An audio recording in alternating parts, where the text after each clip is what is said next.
Welcome. I'm Kinetic Symphony. I hunt down and report on mysterious and weird true stories, from glitches to the paranormal.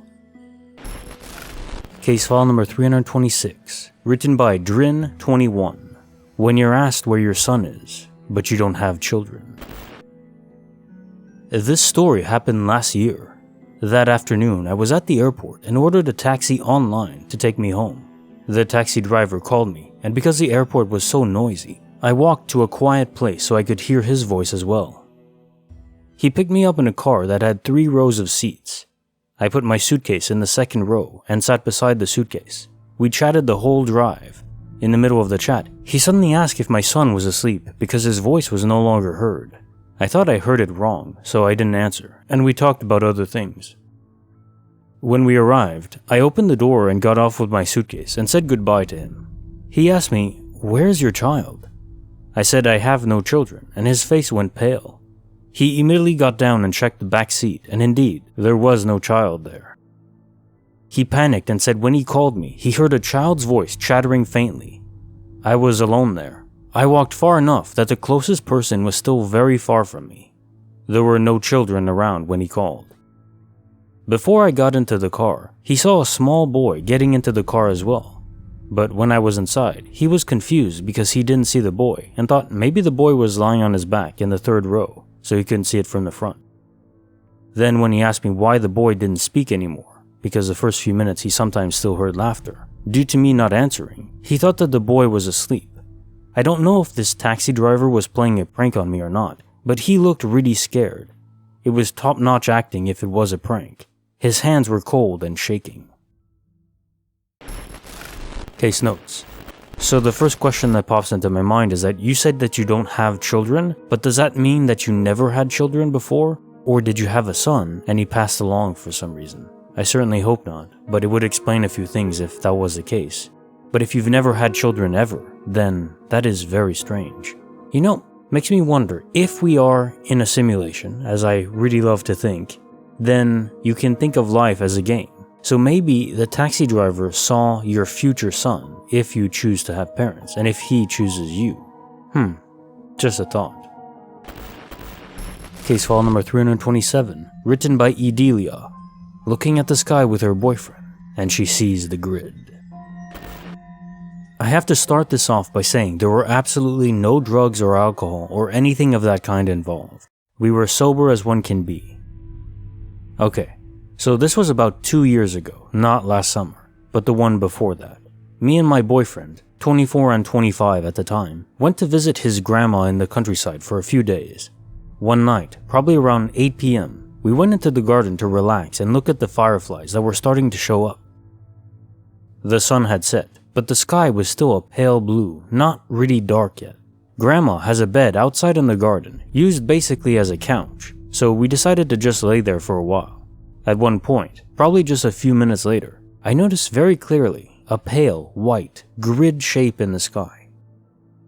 Wondering what the hell I'm seeing, I start asking my boyfriend, "Do you see?" And he cuts me off. "The grid? Yeah." So it's not like one influenced the other. We both clearly saw it. We joked around that the sky is fake and we are in the Matrix, etc.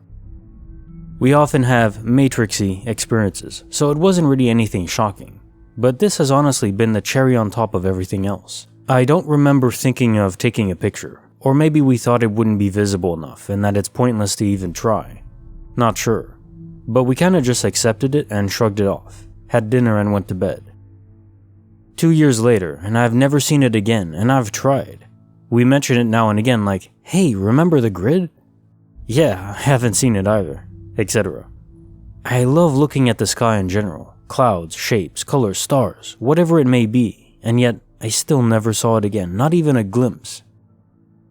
I tried to find similar cases online, but for some reason, I only found people on drugs like psychedelics seeing grids and honeycomb shapes in the sky. But as I said before, we were very much so sober. Every time I remember it, I really don't know what to even think or how to feel. Why haven't I been able to see it again? What could it be? I've been theorizing it's a force field, or maybe a projection of sorts, and the sky isn't really real. I don't know, but I hope someone sober has seen it as well. and can maybe shed some light. Case file number 328, written by Goof-Off-Corpse. When your name is proof of a glitch. My whole life I have suffered glitches, most of which revolve around a feeling that I'm being watched. The best description is like a real-life Truman Show. I know I'm not being watched, but sometimes the things that happen are difficult to ignore. A few weeks ago, my girlfriend accidentally washed my vape pen. The pen was a Yukon Evolve Plus. I got it at a smoke shop near me about 3 years ago. It is used to vaporize marijuana concentrates. I use it when I'm traveling. It's self-contained and very portable. I had made plans to visit my daughter and grandchildren a few hours away from me, so I decided to stop by the same store and see if I could get a new one. On my way to my daughter's, my girlfriend and I stopped at the smoke shop. I walked in and asked the lady if they had the pen.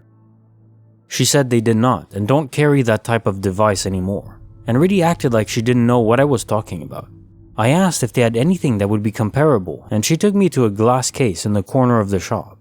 Things were kind of piled on top of each other there. As the lady was moving stuff around, I noticed 2 boxes that said Yukon on the side. I asked to see them, and she said, "Oh, I didn't know we had those." There was a kind of pinkish one and a black one. I said I wanted the black one, and she tried to talk me out of buying it. She said the other one was more silver than pink, and she thought it looked nicer. I reiterated that I wanted the black one. She rang it up and I left. We started heading towards my daughter's. My girlfriend was driving and I got the device out to charge it. That was when the sun hit the top of the box and I saw that my name was pressed into the top. Someone had signed my name on a piece of paper on top of the box and the indentation was still there. I'm looking at it now and it clearly is my first and last name. I have absolutely no explanation for how my name happened to be on the box. There is no reason for it to be there, and it is very concerning.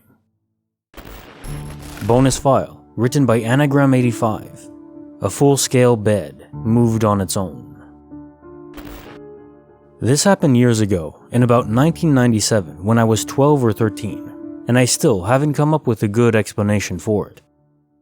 My mom and I had decided to repaint my bedroom. So this particular day, we started by moving all of the furniture into the center of my bedroom, apart from my bed, which we moved in pieces onto the landing outside my bedroom. The bed was a single divan, so there was a fairly sturdy base, with drawers in it, so heavy too. And then there was a headboard, a mattress, and a bedding. At the time, we lived in a big Victorian house. I'm in England. And my bedroom was down a long corridor, with the other 3 bedrooms on the opposite side of the house. For context, I never really liked that house and had a bad feeling about it right from when we moved in, when I was 4. And other people said the same thing over the years too. There were a few other odd occurrences, but this one was the weirdest by far.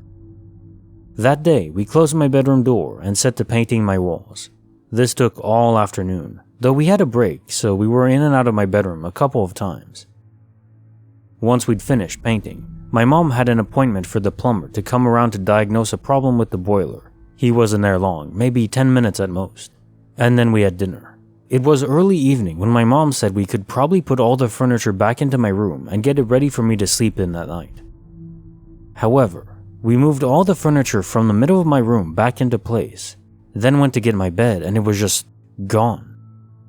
We couldn't work out where it was, and probably stood in the corridor outside my bedroom for 5 minutes discussing whether we were losing our minds. Then we set off looking for it, checking the other rooms, and eventually I found it, in my mom's bedroom, on top of my mom's bed.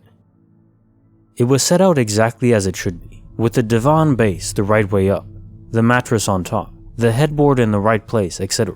It was ready to be slept on, except it was on top of my mom's bed, in her bedroom. I can still remember the feeling I had pushing open my mom's bedroom door and seeing it, and just knowing something really freaking weird had happened. I was really scared, and so was my mom, though initially she tried to hide it, saying things like, "There has to be an explanation," etc. However, we talked it around endlessly and have done 100 times since then, and we've never come up with an explanation that makes sense.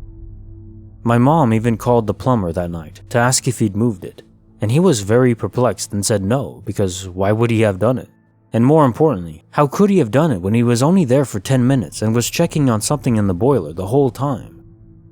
I should also add that my sister, age 10, was in the house at the time of this incident, but was watching films and playing downstairs. She also freaked out and started crying, which earned me a ban on never talking about it in front of her. The layout of the house meant the bed had to have been moved along the corridor from my room, and then moved around 3 corners to get it into my mom's bedroom, before being lifted up onto her bed. It was a 2-person job for us to move it back, and because the base was bulky, I think even someone really strong would have struggled to move it alone. So I feel certain the plumber couldn't have done it, and neither could my little sister.